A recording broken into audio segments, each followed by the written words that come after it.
नमस्कार साथियों, आप देख रहे हैं कलाकार की बात। मैं हूं विपिन देहाती।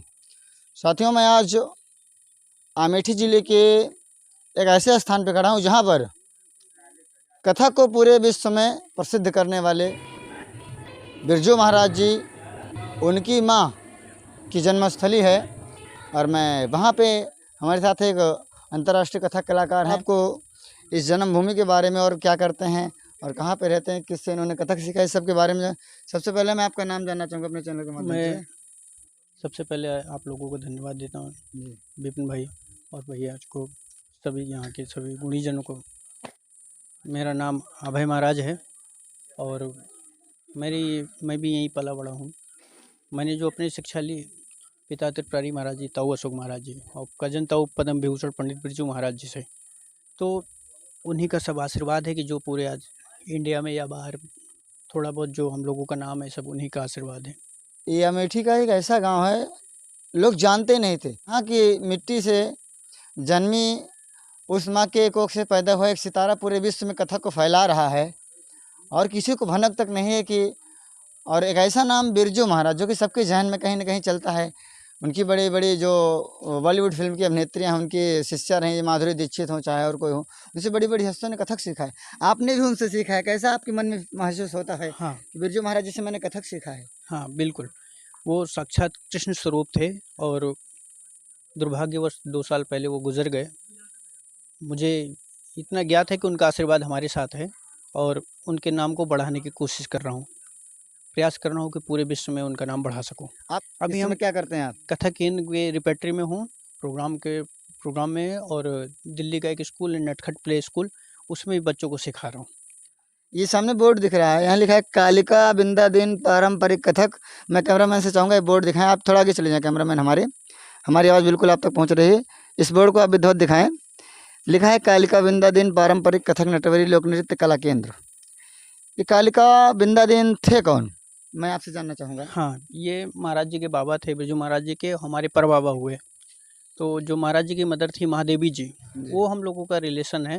हम लोग प्रयास कर रहे हैं। और महादेवी जी आपकी क्या लगती थी, आपके पिताजी की या आपकी? हाँ, हमारे बाबा जी की बहन थी, मतलब आपके पिताजी की बुआ थी? बुआ थी, हमारे पिताजी की बुआ तो थी। अगर आपके पिताजी की बुआ थी, उनका ननिहाल यहाँ था, तो बच्चों को ननिहाल से बहुत प्यार होता है। ऐसा आज भी कहा जाता है कि बच्चे ननिहाल जाते हैं, घूमते हैं छुट्टियों में अक्सर।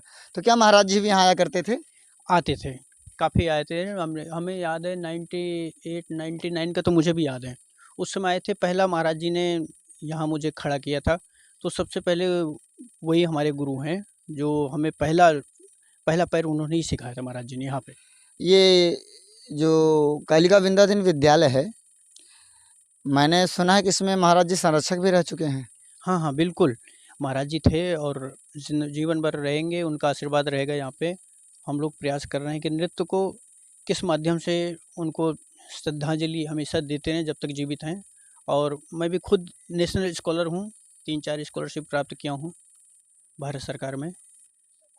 अभय महाराज जी आप यहाँ आज प्रस्तुति देंगे। संजय भैया, मैं अपने कैमरामैन संजय घायल जी से चाहूँगा ये जरा पोस्टर दिखाएं। अभय महाराज, ये देखिए, आप सभी देख रहे हैं, यहाँ लिखा है कथक नृत्य अभय महाराज, अंतर्राष्ट्रीय कलाकार दिल्ली। ये अभय महाराज पले बढ़े यहीं, जिस जगह पर मैं खड़ा हूँ, यहीं इनकी पैदाइश है, यहीं मिट्टी के जन्म है। लेकिन आज ये दिल्ली में एक अंतर्राष्ट्रीय पैमाने पर कथक का कार्यक्रम कर रहे हैं और आज जामो में भी अपनी जन्मस्थली पर आप आज कार्यक्रम करने जा रहे हैं तमाम अधिकारियों के सामने। आपको कैसा महसूस हो रहा है आज? ये मेरा सौभाग्य है और यहाँ के जिला अधिकारी महोदय आ रहे हैं और यहाँ मुझे अवसर मिला। महाराज जी को, बड़े महाराज जी सभी लोगों ने अवसर दिया करने के लिए। पूरे मीडिया कर्मी, आपको, संजय जी को, सभी को, यहाँ के जितने अतिथि लोग हैं, सभी लोग, पूरा स्टाफ, सभी को धन्यवाद है कि मुझे यहाँ बुला के अवसर दिया, क्योंकि अपने घर पे चांस बहुत कम मिलता है हर किसी को। ये मेरा नसीब है। आपके पिताजी एक पारंपरिक कथक के कलाकार हैं, त्रिपुरारी महाराज। एक बहुचर्चित नाम है, हमें लगता है प्रदेश भर में नहीं विदेशों में भी कार्यक्रम किए हैं अपना पारंपरिक कथक। आप उनको क्या कहना चाहेंगे? उन्होंने आपको छोटे से लेकर बढ़ा के इस मुकाम तक पहुंचाया। सब उन्हीं का आशीर्वाद है और उन्हीं की बदौलत आज इतना मेरा जो भी है बेस बन रहा है, आज उनका और महाराज जी का आशीर्वाद है जो मैं कर रहा हूँ। साथियों, इसी पोस्टर में आप देख रहे हैं कथक नृत्य कृष्णा महाराज। अभय महाराज जी के ये बड़े भाई हैं, छोटे भाई, बड़े कट जाएगा, आपसे बड़े हैं, अब इधर आओ। ये अभय महाराज के बड़े भाई हैं कृष्णा महाराज, ये भी इस समय दिल्ली में हैं। सबसे पहले तो मैं अपने दर्शकों से आपका नाम और परिचय जानना चाहूँगा। नमस्कार, मैं कृष्णा महाराज और मैं अमेठी का रहने वाला हूँ और हमने कथक के प्रशिक्षण पंडित स्वर्गीय बिरजू महाराज जी से हमने प्राप्त किया और बचपन से उन्हीं से सीखा और उन्हीं का आशीर्वाद है जो आज हम लोग अच्छे से काम कर रहे हैं और ईश्वर से ही कामना करते हैं कि हमारा और अच्छा होता जाए।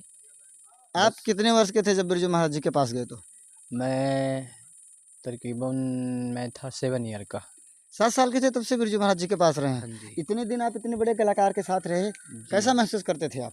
एक बड़ी बात है, जिनसे बहुत- माधुरी दीक्षित जैसी हस्तियों ने बहुत- कथक सीखा हो, ये नृत्य तो सीखा हो। मैं तो बहुत सौभाग्य अपने आप को मानता हूँ कि ऐसे घराने में हमारा जन्म हुआ और अच्छे अच्छे आर्टिस्टों के साथ हमने कुछ गलत होगा कट जाएगा। अच्छा। बोलिए, बेहतर। और जो है अच्छे कलाकारों के साथ संगत हुआ, बड़े गुरु महान महान महान कलाकारों जैसे विद्वान कलाकारों जैसे हमें उनसे ज्ञान मिला और को आशा यही करता हूँ कि और आगे अच्छा ये अच्छे करें। कालिका बिंदादीन विद्यालय जो है, जी इसको स्वयं बिरजू महाराज ने इसकी आधारशिला रखी थी, ऐसा कहा जाता है, क्या ये सही है?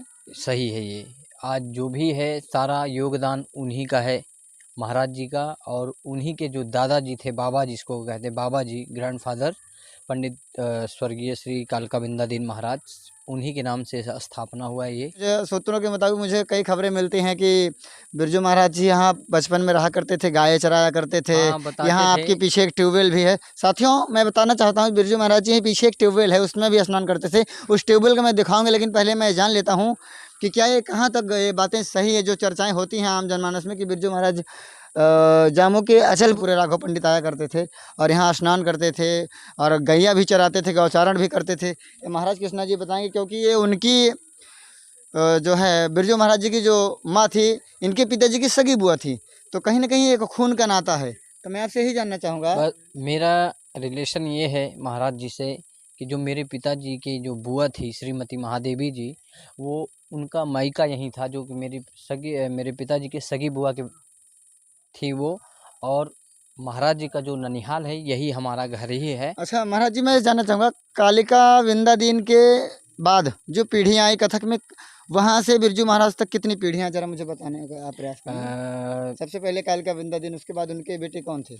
उनके कालिका महाराज जी ने तो शादी किया था, बिंदादीन महाराज जी ने नहीं किया था। नहीं किया। तो कालिका महाराज के कालिका कौन? महाराज जी के 3 पुत्र हुए, जिसमें से कि सबसे बड़े अच्छन महाराज थे और ये हमारे शंभू महाराज और लच्छू महाराज जी। और लच्छू महाराज जी ने शादी नहीं किया, और जो कि उन्होंने गोविंदा को गोद लिया था। अच्छा, गोविंद हीरो जो हैं। फिर उसके बाद शंभू महाराज जी जो हैं, उनके 2 पुत्र हुए, एक पुत्री हैं जिनका नाम है पंडित कृष्ण मोहन मिश्रा जी और पंडित राम मोहन महाराज, और उनकी जो शंभू महाराज की जो बेटी हैं उनका नाम है मुन्नी देवी। और पंडित अच्छन महाराज जी के जो बेटे थे, उनके महाराज जी एक लौते बेटे थे और उनकी 3 बेटियां भी थी। मतलब बिरजू महाराज जी के पिताजी का नाम अच्छन महाराज था। हाँ जी। और तीनों बेटियों का नाम क्या था? तीनों बेटियों का नाम था उतना तो उनके बेटियों को नहीं पता चलिए, है। छोड़िए बेटियों को छोड़ देते महाराज हैं। जी के जो बिरजू महाराज जी हैं, उनके जो बच्चे हैं पंडित जयकिशन महाराज जी हैं, जो कथक केंद्र में आज के समय में वो कथक केंद्र में वरिष्ठ गुरु के नाम पे हैं। अच्छा, जयकिशन महाराज थे, आज और के समय कौन में है? रिटायर और 2 हो बेटे गए। कौन हैं और उनके? और ये दीपक महाराज जो हैं वो छोटे हैं, और उनकी 3 पुत्री हैं महाराज जी की, बिरजू महाराज जी की, जिसमें से सबसे बड़ी जो है कविता जी हैं, जो जिसके साथ राजन साजन मिश्रा हैं, उनके साथ ब्याही हैं। और जो दूसरी सेकंड वाली हैं वो अनीता दीदी हैं, जिसका नाम अनीता कुलकर्णी है, उनका शादी हुआ है। मतलब राजन साजन भी आपके रिश्तेदार हैं? हाँ, जो कि एक विश्वविख्यात हारमोनियम वादक हैं, गायन भी करते हैं, वोकलिस्ट हैं, वोकलिस्ट हैं, मतलब गाते हैं, शास्त्रीय गायन करते हैं। अरे पद्म विभूषण सम्मानित, पद्म विभूषण है। मतलब ये इतनी बड़ी बड़ी हस्तियाँ, राजन साजन का एक मशहूर नाम है। तो हाँ, तो उसके बाद तीसरी बहन कौन थी? फिर वो तीसरी बेटी बिरजू महाराज जो तीसरी बेटी है, सबसे छोटी हैं, वो जो है दीपक महाराज जी के ही पास मतलब रहती हैं, बहन है। उनकी। अभी शादी नहीं हुई, अभी घर पे शादी- रहते हैं। शादी हाँ अभी नहीं हुई है। तो दीपक महाराज जी क्या करते हैं इस समय, आपको तो पता होगा कि आप इस वो समय तो- दिल्ली में ही हैं। वो दीपक महाराज जी जो हैं अपना उनका भी एक कलाश्रम के नाम से चलता है महाराज जी का, तो उसमें वो अभी समय प्रगति इस समय वो अपना प्रशिक्षण देते हैं। 2 वर्ष पहले 2024 चल रहा है, जी 16 जनवरी या 17 जनवरी थे, मुझे बहुत ज़्यादा 17 जनवरी 2022 को जी विश्व का वो सितारा जिसने कथक को पूरे विश्व में स्थापित किया, बिरजू महाराज जी ने जी अंतिम जी सांस जी ली। जी। आप सबको कैसा महसूस हुआ होगा एक बार जब अचानक सुना कि बिरजू महाराज नहीं रहे? मतलब ऐसा एक लगा कि जैसे हम लोग एक कथक घराने से मतलब एक जैसा होता है कि हम लोग जैसे एक होता है ना कि एक अनाथ, ऐसा महसूस हुआ कि हम लोग एक मतलब कथक अनाथ हो घराना गए। अनाथ हो गया। कि बड़ा जो है एक सर पे जो हाथ होता है वो एकदम हमेशा के लिए हट आपके गया। कथक के माता पिता समझ लीजिए वही थे। वही हैं और हैं भी, नहीं भी हैं वो तब भी आज के समय में वो हैं, वो नहीं है लेकिन उनका आत्मा यहाँ है।